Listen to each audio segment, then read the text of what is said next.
Rated T for Teen. You and the ghosts aren't in Juarez. Is that clear? Clear as crystal, General. Good. Then make us proud, son. And, welcome to Juarez.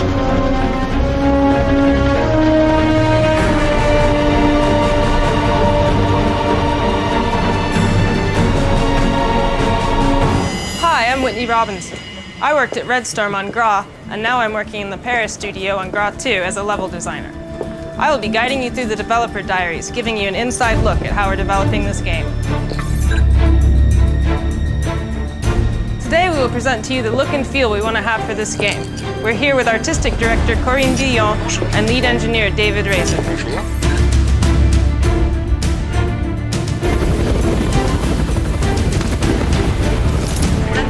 For the artistic direction on GRAW 2, we had two main objectives. First, we had to create a special ambiance so the players can really submerge themselves in the game. And secondly, we had to rework certain elements from GRAW 1 that needed to be improved upon. For GRAW 2, we developed a lot of new elements that we added to the game in order to enrich the storyline and bring in some new tech features. The game takes place on both sides of the American-Mexican border. The idea was for the player to protect the U.S. from any direct attack on U.S. soil. In order to build the drama around protecting this borderline at all costs, we have two main things. Through the use of filters, you can identify exactly which side of the border you're on, whether it's the U.S. or the Mexican side. The idea is that the graphic rendering evolves dynamically, giving an aspect to the game that's much more realistic than in the previous version.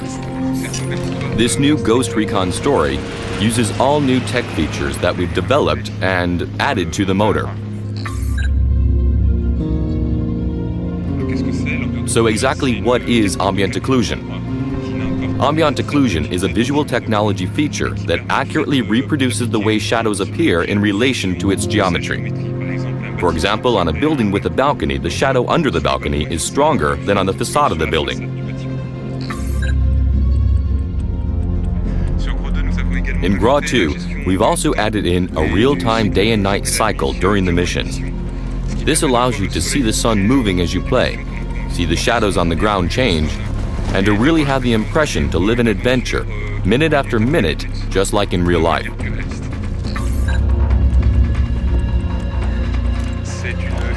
This feature simulates the way the light interacts with various elements. For example, if the sky is cloudy and we look up, we can see the sun's rays passing through the clouds. It's a lighting effect used in function with the transparency of an object, especially with very thin objects like leaves.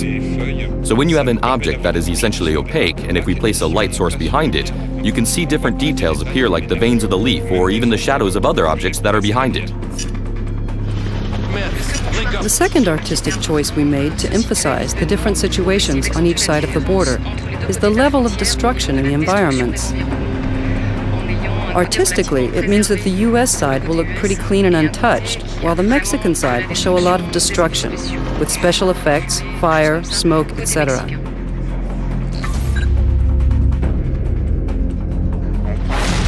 Take the example of two cars burning in a street and a helicopter landing between them. The columns of smoke will move away from the helicopter and disperse.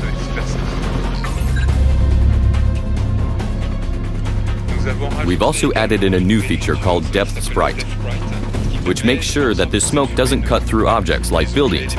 Hence, the smoke seems much more natural and we no longer notice the artificial side that was present in the previous games. Actually, this is the kind of feature that you won't notice after you're used to it, but you will always notice when it's not there in other games that don't have it. This means that we can now have missions that take place in the middle of a storm, affecting the environment even after the rain has stopped by leaving puddles of water. And there are also sandstorms in the game. All that brings more variety to the gameplay. What's important is that each feature is developed separately, but they interact with one another. For example, ambient occlusion combined with HDR lighting simulates an extremely realistic light, making it almost exactly what the human eye would perceive. The combination of all of these new and advanced technologies is not just to look pretty, but also to make the game more fun. Because if we work closely together with Corinne to develop everything that's necessary to have a better quality game, we also work with the game designers to bring them all the solutions necessary in order to have a gameplay that's richer and more fun for the player. I need this taken out!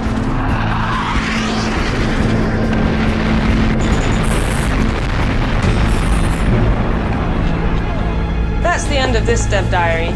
Next time we'll look at how we push the Soldier of the Future experience, detailing the new weapons, equipment, and the new Crosscom 2.0. Crosscom activated.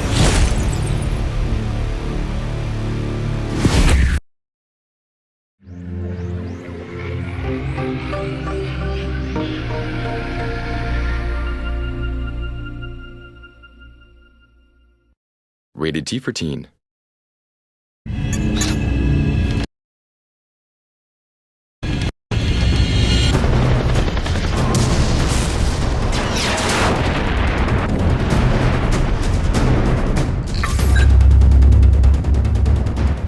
Today we'll be talking about the way we represent the Soldier of the Future and his technology in GRAW 2.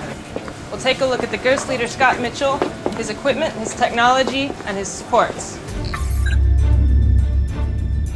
Hi, my name is Travis Getz. I'm the Authenticity Coordinator for Ubisoft's Red Storm Entertainment. Hi, I'm Olivier Doba. I'm the creative director for the single-player version of Ghost Recon Advanced Warfighter 2.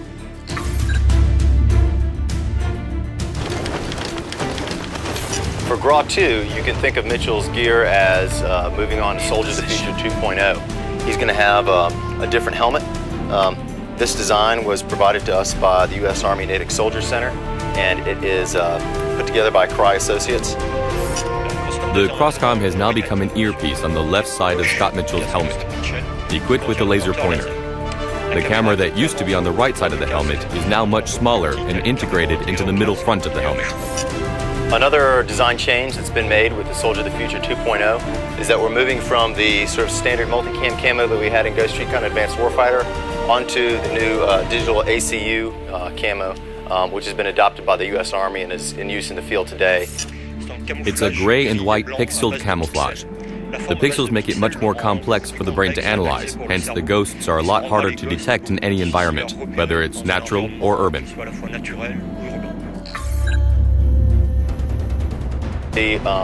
Primarily as one of the sort of key weapons, the X4 suite of weapons, which is the PX4, the CX4, and the RX4. We'll have grenade launcher variants of both of those, and through that and differences in scopes and optics and things, you can really have the weapon that works best for your mission profile. The rocket launcher will be replaced by a guided missile which radically transforms the gameplay of the rocket. Once the missile is fired, we can continue to guide it. So all that's needed is to modify its aim, to follow a helicopter for example, to keep the rocket on target. The enemy AI has evolved. This time it will be a lot more intelligent and will take more initiative, which will be obvious to the player. The enemy AI will try to use heights. The reaction will also be much more dynamic in relation to the way that you carry out the combat. We'll see it fold up when the player has a tendency to dominate it, or on the contrary, it will be more and more aggressive if the player has a tendency to be a bit weaker. Each class will have dominant characteristics, and the player will have to make a choice based on these characteristics. Among these characteristics are the firepower, the distance that the class will be able to engage combat, the type of vehicle it will be able to engage, and also a medical capacity. Trade-off for the medic's healing abilities is that he is less heavily armored and he's less heavily armed, meaning that his job is less about shooting and more about aiding and helping his fellow team members. Depending on the type of teammate that you take, the way you play will change. Choose a side, either the long-distance firepower, either the heavy firepower, either the security. It's your choice. Squad AI is always one of the most important challenges in the development of a tactical game. In GRAW 2, we really wanted to stress the difference between the assault aspect and the recon of the teammates in order to leave the player a real tactical choice based on these engagement rules. In Recon, the teammates are really scouts. In Assault, however, it's more shooting. We've tried to copy the way people play in multiplayer mode. They relay a lot of information like I saw an enemy on the right, I saw an enemy on the left. You'll play in solo mode and you'll hear the teammates talking to you and you'll hear them telling you, I count 3 guys to the north. Contact everybody. Contact in the zone. He's all alone. Check that roof over there. Marksman, on him. Cover me! Kill confirmed. In Ghost Recon Advanced Warfighter 2, the crosscom has been advanced to what we call the crosscom 2.0. What's nice about this is that the players can actually command more. For example, if you have an Apache Longbow attack helicopter that's giving you air support during a mission, not only can you see his view in the upper left-hand corner of the screen, you can actually now see that view full screen, and you can control the camera on that Apache and direct his fire and tell him where you would like to have him give you assistance during the mission. With the full screen command, the drone will become more accessible and a lot more efficient. When we control the drone in this way, we can pilot it to observe the scene from every angle. You'll see every single detail. That's a real transformation to the reconnaissance gameplay compared to the previous game. Ghost Recon Advanced Warfighter 2 features other support elements as well, such as fighter jets, Apache helicopters, and even infantry that play alongside your character's team, such as Mexican loyalists. We've continued the weapons race in GRAW 2. This time you can call upon real airstrikes with the planes that pass by, that you'll see, and he'll drop a sheet of bombs right in front of you. The Mule, which is a new support element in Ghost Recon Advanced Warfighter 2, also really benefits from this full-screen Crosscom 2.0 window. Through it, you can tell the Mule where to go. You're basically driving it. You can go ahead and recon areas that you're getting ready to approach during a mission. You can put it ahead to work as a mobile cover for you. All that will be particularly useful in the desert zones where there's a lot less cover than in the city. You'll see special antennae used to spot the most dangerous enemies, which will allow you to make the best decision. And the strategic vision interface will give you more information on the battlefield. That way we'll understand the role that we're playing in the war on a global scale. Here we are at the end of this developer diary. Next time we'll take a look at how we accurately recreated environments in GRAW 2 and how they're different from GRAW 1. As you can see, we've gone a lot further with the Soldier of the Future experience this time. The player will have new equipment, new and more high-tech weapons, new supports, and new drones he can control with the all-new Crosscom 2.0.